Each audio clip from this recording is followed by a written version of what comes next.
back to the playhouse.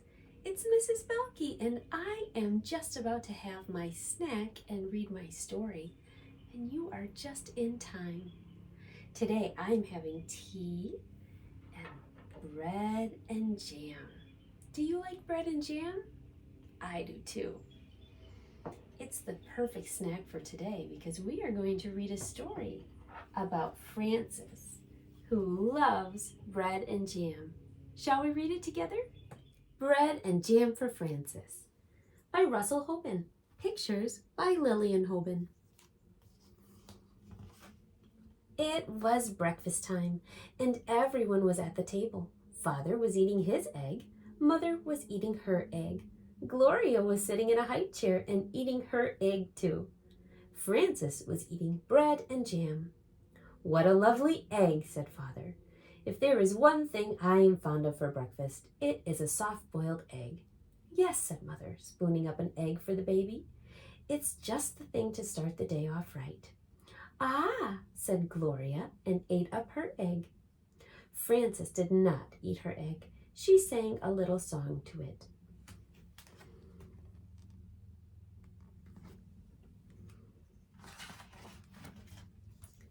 She sang the song very softly.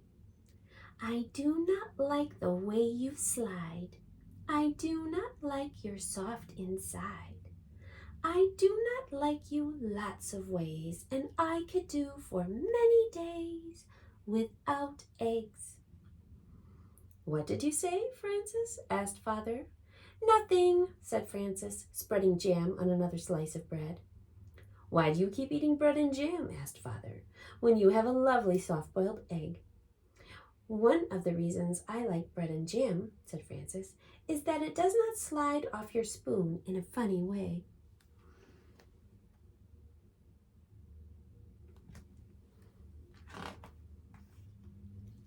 "Well, of course," said Father, "not everyone is fond of soft-boiled eggs for breakfast, but there are other kinds of eggs. There are sunny-side-up and sunny-side-down eggs." "Yes," said Frances, "but sunny-side-up eggs lie on the plate and look up at you in a funny way, and sunny-side-down eggs just lie there on their stomachs and wait." "What about scrambled eggs?" said Father. "Scrambled eggs fall off the floor and roll under the table," said Frances. "I think it is time for you to go to school now," said Mother. Frances picked up her books, her lunchbox, and her skipping rope. Then she kissed Mother and Father goodbye and went to the bus stop. Off she goes. While she waited for the bus, she skipped and sang. "Jam on biscuits, jam on toast. Jam is the thing that I like most. Jam is sticky, jam is sweet. Jam is tasty, jam's a treat. Raspberry, strawberry, gooseberry, I'm very fond of jam." That evening, for dinner, Mother cooked breaded veal cutlets with string beans and baked potatoes. "Ah," said Father, "what is there handsomer on a plate and tastier to eat than breaded veal cutlet?" "It is a nice dish, isn't it?" said Mother. "Eat up the string bean, Gloria." "Oh," said Gloria, and ate it up. She had already eaten her dinner of strained beef and sweet potatoes, but she liked to practice with a string bean when she could. Gloria is learning to eat big people food. "Where do breaded veal cutlets come from?" asked Frances. "And why are French-cut stringless beans called string beans?" "We can talk about that another time," said Father. "Now it is time to eat our dinner." Frances looked at her plate and sang, "What do cutlets wear before they're breaded? Flannel nightgowns, cowboy boots, furry jackets, sailor suits." Then she spread jam on a slice of bread and took a bite. "She won't try anything new," said Mother to Father. "She just eats bread and jam." "How do you know what you'll like if you won't even try anything?" asked Father. "Well," said Frances, There are many different things to eat, and they taste many different ways. But when I have bread and jam, I always know what I am getting, and I am always pleased. You try new things in your school lunches, said Mother. Today I gave you a chicken salad sandwich. There now, said Father to Frances. Wasn't it good? Well, said Frances, I traded it to Albert. For what? Asked Father. Bread and jam, said Frances. She sure does like bread and jam.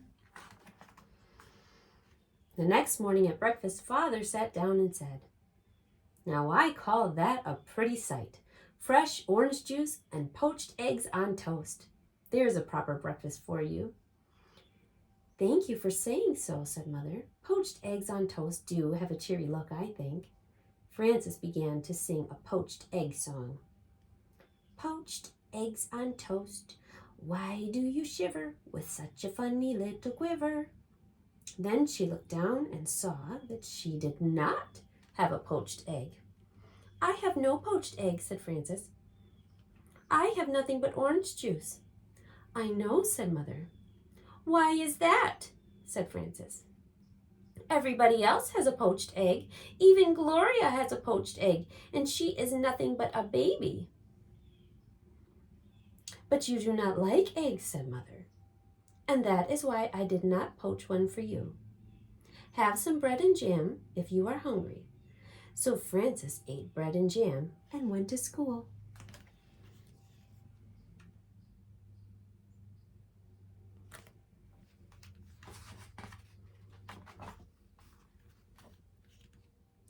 When the bell rang for lunch, Frances sat down next to her friend, Albert.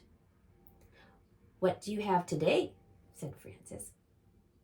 I have cream, cheese, cucumber, and tomato sandwich on rye bread, said Albert, and a pickle to go with it, and a hard-boiled egg and a little cardboard shaker of salt to go with that, and a thermos bottle of milk, and a bunch of grapes, and a tangerine, and a cup of custard, and a spoon to eat it with. What do you have? Frances opened her lunch. Bread and jam, she said, and milk. You're lucky, said Albert. That's just what you like. You don't have to trade now. There's Albert and Frances having lunch. That's right, said Frances. And I had bread and jam for dinner last night and for breakfast this morning. You certainly are lucky, said Albert. Yes, said Frances. I am a very lucky girl, I guess. But I'll trade if you want to. That's all right, said Albert. I like cream cheese with cucumbers and tomatoes on rye. Albert took 2 napkins from his lunchbox. He tucked one napkin under his chin. He spread the other one on his desk like a tablecloth. He arranged his lunch neatly on the napkin. With his spoon, he cracked the shell of the hard-boiled egg. He peeled away the shell and bit off the end of the egg. He sprinkled salt on the yolk and set the egg down again. He unscrewed his thermos bottle cup and filled it with milk. Then he was ready to eat his lunch. He took a bite of sandwich, a bite of pickle, a bite of hard-boiled egg, and a drink of milk. Then he sprinkled more salt on the egg and went around again. Albert made the sandwich, the pickle, the egg, and the milk come out even.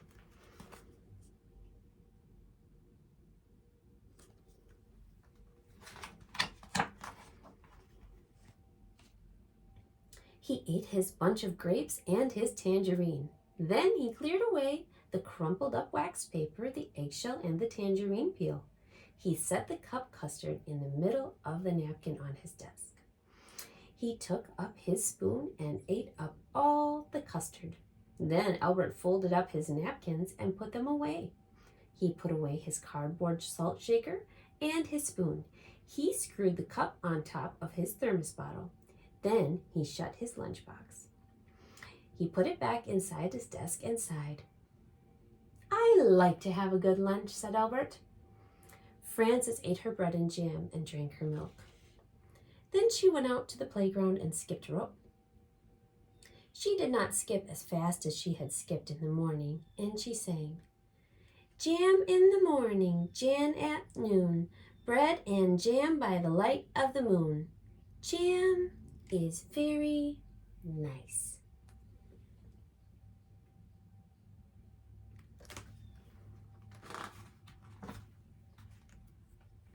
When Frances got home from school, Mother said, "I know you like to have a snack when you get home from school, and I have one all ready for you." "I do like snacks," said Frances, running to the kitchen. "Here it is," said Mother, "a glass of milk and some nice bread and jam for you." "Aren't you worried that maybe I will get sick and all my teeth will fall out from eating so much bread and jam?" asked Frances. "I don't think that will happen for quite a while," said Mother. "So eat it all up and enjoy it." Frances ate up most of her bread and jam, but she did not eat all of it. After her snack, she went outside to skip rope.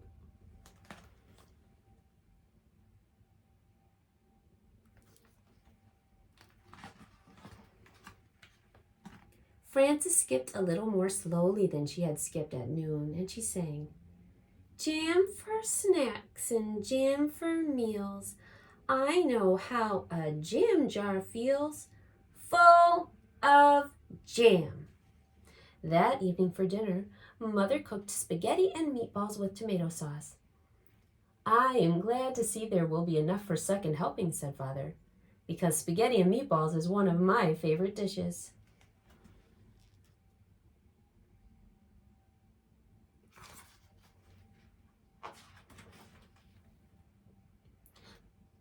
"Spaghetti and meatballs is a favorite with everybody," said Mother. "Try a little spaghetti, Gloria." Said Gloria, and tried the spaghetti. Frances looked down at her plate and saw that there was no spaghetti and meatballs on it.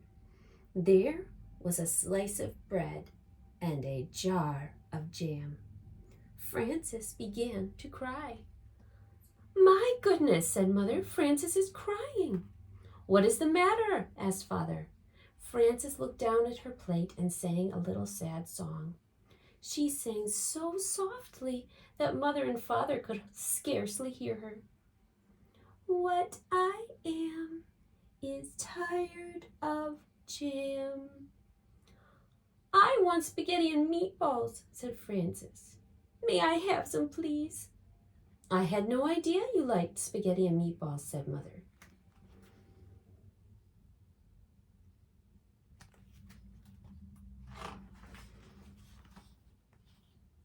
"How do you know what I like if you won't even try me?" asked Frances, wiping her eyes. So Mother gave Frances spaghetti and meatballs, and she ate it all up. The next day, when the bell rang for lunch, Albert said, "What do you have today?" "Well," said Frances, laying a paper doily on her desk and setting a tiny vase of violets in the middle of it. "Let me see." She arranged her lunch on the doily. She looks a little happier about lunch today.